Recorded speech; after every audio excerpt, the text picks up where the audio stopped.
రాజకీయ ప్రయోజనాల కొరకు వాడుకోవడం అంత సబబుగా లేదు. దేశంలో పేదరికం ఉంది, ఆకలి ఉంది, కన్నీళ్లతో పేదవాళ్ళు నిరుద్యోగులు ఇబ్బందులు పడుతున్నారు. ధరలు విపరీతంగా పెరిగిపోయి ఆదాయం లేకుండా కష్టాల్లో నష్టాల్లో ఇబ్బందుల్లో ఉన్నటువంటి దేశాన్ని ముందుకు తీసుకోపోవలసినటువంటి భారతీయ జనతా పార్టీ మోడీ నిన్న ఒక అయోధ్య ఈవెంట్తో దేశం సంతోషంగా ఉందని అనిపించగలిగాడే కానీ సంతోషంలో లేదు దేశం. పేదవాడు నలిగిపోతున్నాడు, నిరుద్యోగి నలిగిపోతున్నాడు. ఆయన చెప్పిన ప్రామిసెస్ ఏమీ ఫుల్ఫిల్ చేయలేకపోయారు. దానికి 2 కోట్ల మంది నిరుద్యోగులకు ఉద్యోగాలు ఇస్తామన్నాడు. కనీసం అందులో 5% కూడా చేయలేకపోయారు. మరి మోడీ చెప్పాడు ప్రతి కుటుంబానికి 15 లక్షలు నల్లధనాన్ని తీసి బ్యాంకులో జమేస్తానన్నాడు. 15 రూపాయలు కూడా వేయలేకపోయినాడు. నిన్న సంబరాలు చేసుకున్నాడు. రాజకీయ ప్రయోజనాల కొరకు, ఎన్నికల ప్రయోజనాల కొరకు రామాలయం. నేను చూస్తున్నాను గత 10 సంవత్సరాలుగా ఇచ్చాపురం నుంచి చిత్తూరు దాకా తిరుగుతా ఉన్నాను. కళ్ళల్లో కళ్ళు పెట్టి చూస్తూ వస్తున్నా. ప్రతి పేద నిరుపేద దగ్గర గుడిసెల్లోకి వెళ్ళి బయట భుజం పైన చేసి ఎప్పుడు లేనటువంటి ఆవేదన పేదవాళ్లలో కనిపిస్తూ ఉంది.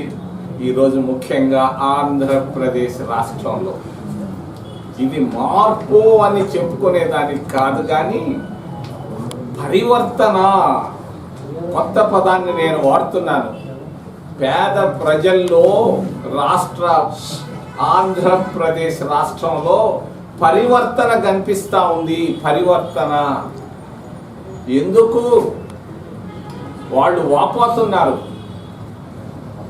మా ప్రభుత్వాన్ని పోగొట్టుకున్నాం, మా కాళ్ళు మేము నరుక్కున్నాం, నష్టపోయాం. 2 సార్లు కాంగ్రెస్ పార్టీని ఓడగొట్టాం. ఈరోజు మా మా మా జీవితాలలో నష్టపోయామని చాలా వాపోతున్నారు పేదవాళ్ళు. నేను రాజమండ్రిలో ఉన్నాను. అక్కడ ఏదో చాలా మంది ధర్నా చేస్తున్నారు, ఆందోళన చేస్తున్నారు. కాపులు, తూర్పు కాపులు ఈ ప్రాంతాల్లో దాదాపు 15 నుంచి 20% ఉన్నారు. వీళ్ళు ఈరోజు రిజర్వేషన్లు కావాలి, మాకు రాజ్యాధికారం కావాలి అని అంటున్నారు.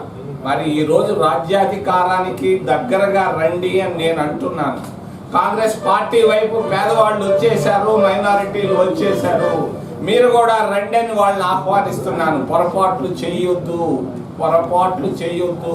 కాంగ్రెస్ కు దగ్గర రమ్మని కాపులను నేను ఆహ్వానిస్తున్నాను. రాజ్యాధికార దిశగా రండి, మంచి నిర్ణయం తీసుకోండి, కాంగ్రెస్ పార్టీని సపోర్ట్ చేయండి.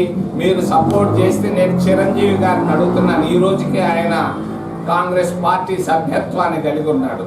ఎన్నికల్లో పోటీ చేయవయ్యా, మీ వాళ్ళు కోరుకున్నట్టుగా, ఆంధ్రప్రదేశ్ రాష్ట్ర ప్రజలు కోరుకున్నట్టుగా నువ్వు ఒకప్పుడు ప్రజారాజ్యాన్ని ప్రారంభించావు. 15 సంవత్సరాల నాడు పార్టీని కాంగ్రెస్ లో కలిపావు.